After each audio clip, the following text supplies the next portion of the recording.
कानी बहू। किशोरी लाल जी के बेटे राघव की शादी की बात जगह जगह चल रही थी, लेकिन किशोरी लाल जी को कोई लड़की पसंद ही नहीं आती थी।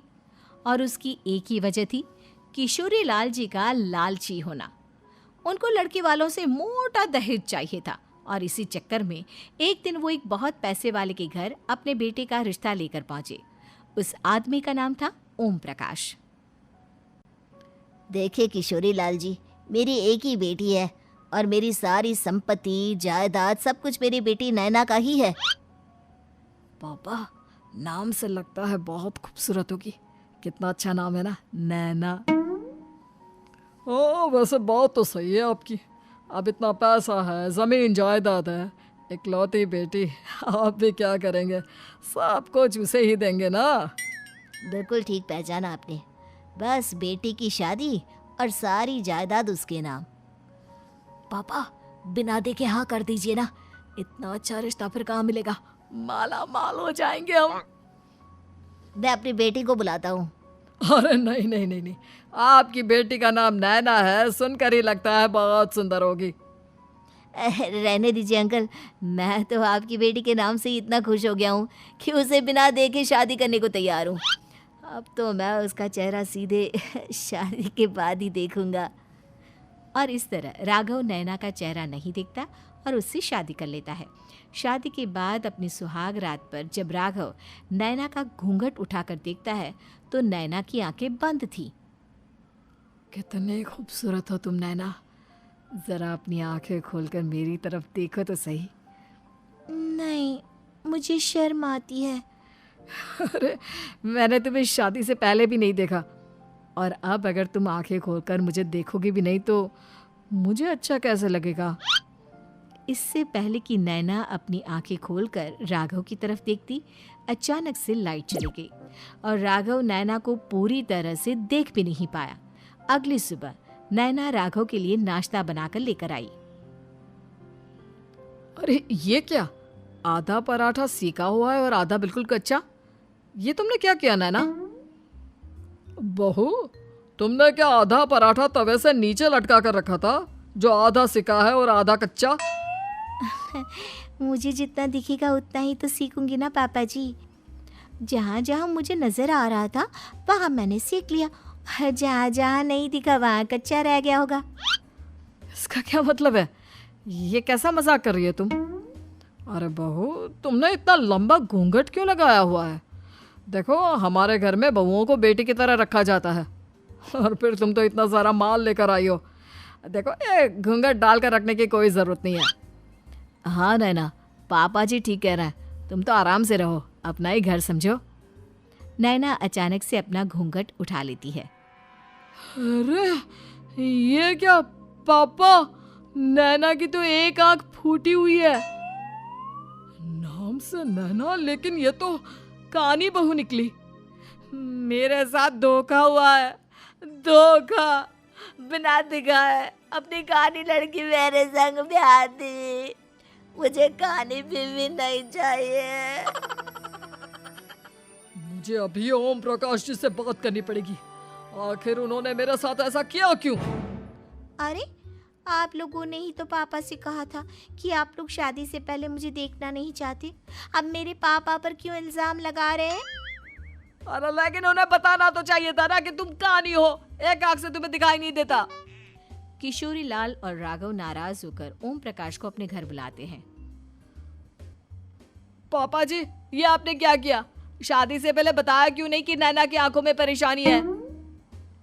अरे, आप ही ने तो लड़की देखने से मना कर दिया था। अरे लेकिन आप बता तो सकते थे। आपको तो हमारी बेटी की प्रॉपर्टी चाहिए थी, वो भी पूरी की पूरी। अब क्या हुआ अगर उसे आधा दिखाई देता है? प्रॉपर्टी तो आपको पूरी मिल गई ना। अरे ये क्या बात हुई? मेरी शादी प्रॉपर्टी से नहीं, आपकी बेटी से हुई है। अब ये तो पहले सोचना चाहिए था, तब तो मेरी प्रॉपर्टी देखकर तुम्हारी जुबान लप लपा रही थी। लेकिन मैं कानी लड़की को अपनी बीवी बनाकर नहीं रख सकता। पापा, कुछ करिए ना आप। हाँ, करता हूँ। देखिए ओम प्रकाश जी, आप हमारे साथ ऐसा नहीं कर सकते। और तुम देखो, अगर तुमने मेरी बेटी से शादी तोड़ी ना, तो जो भी प्रॉपर्टी मैंने तुम्हें दी है वो तो पूरी की पूरी वापस ले ही लूँगा, और आधी प्रॉपर्टी तुम्हारी भी लूँगा। अरे मेरी आधी प्रॉपर्टी भला क्यों लेंगे आप? इसलिए क्योंकि मेरी बेटी को आधा नज़र आता है और उसकी नज़र अभी तक तुम्हारी आधी जायदाद पर ही पड़ी है। अब तुम उसे घर से निकालोगे तो कुछ तो लेकर जाएगी ना। और अगर हम आपकी बेटी को अपने घर की बहू बना कर रखे तो? तो तुम्हारी पूरी प्रॉपर्टी तुम्हारी ही रहेगी, और जो मैंने तुम्हें दिया है ना, उसमें से बस मैं आधा लेकर जाऊंगा। अरे लेकिन अब आप अपनी दी हुई प्रॉपर्टी में से आधी वापस क्यों लेकर जाएंगे? अगर मैं आपकी बेटी को अपनी पत्नी बनाकर रखने को तैयार हूं तो? इसलिए ताकि भविष्य में अगर तुम मेरी बेटी को धोखा दो तो उसके पास कुछ तो रहे जो पति का हो। वैसे मेरे पास तो बहुत कुछ है, लेकिन अपने पति की कोई निशानी तो उसके पास होनी चाहिए ना। अब अगर तुमने मेरी बेटी को कानी कहा तो तुम्हें प्रॉपर्टी भी कानी ही मिलेगी, पूरी नहीं। जमाए राजा। किशोरी लाल और राघव समझ चुके थे कि वो बुरी तरह फंस चुके हैं और अब उनके पास वहां से निकलने का कोई चारा नहीं है। अब समझ में आया ना, लालच बुरी बला होती है। एक तो तुम्हें प्रॉपर्टी मिली, ऊपर से बीवी मिली, उसमें तुम्हें नखरे भी दिखाने हैं।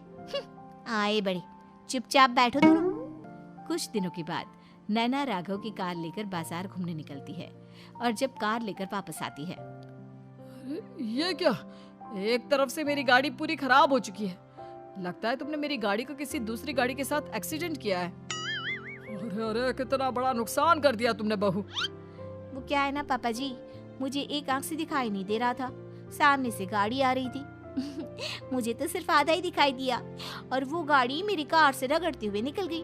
अब मैं क्या करूं बताओ? आप इसे ठीक कराने के पैसे कौन देगा? तुम्हारे पापा। तुमने मुझसे इस तरह से बात की? अभी रुको। नैना राघव की शिकायत ओम प्रकाश को कर देती है। देखो राघव, अब जो मेरी आधी प्रॉपर्टी तुम्हारे पास थी ना, उसमें से आधी और मैं लेकर जाऊंगा, क्योंकि तुमने मेरी बेटी को डांटा। अरे नहीं नहीं पापा जी, गलती हो गई, माफ कर दो। गलती की तो कोई गुंजाइश ही नहीं। अगली बार मेरी बेटी को डांटा तो बची हुई आधी में से आधी और ले जाऊंगा। लालच के चक्कर में हम दोनों ने बहुत बड़ी गलती कर दी बेटा। एक तो तुम्हें कानी बहू मिली और ऊपर से जो माल मिला वो भी काना। इस तरह राघव की हर एक गलती पर ओम प्रकाश उसकी प्रॉपर्टी का आधा आधा हिस्सा लेकर अपना सारा माल वापस ले गया और राघव को कानी बीवी से काम चलाना पड़ा। भाई लालच वाकई में बुरी बला है।